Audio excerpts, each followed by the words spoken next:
So I'm going to show you how to create opportunities in the new updated opportunity screen.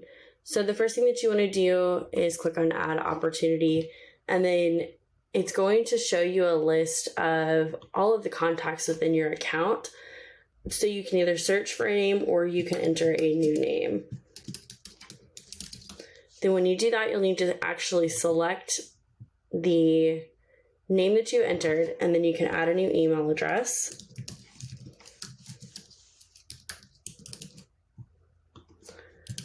And then the phone number if you have it.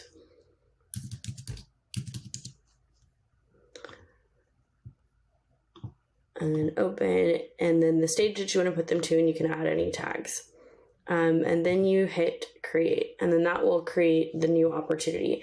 But you have to actually select the name for it to create that opportunity. And you can see that this is the test opportunity that I just made. So again, when you're creating that, it's important to actually select the name of the contact that you just entered.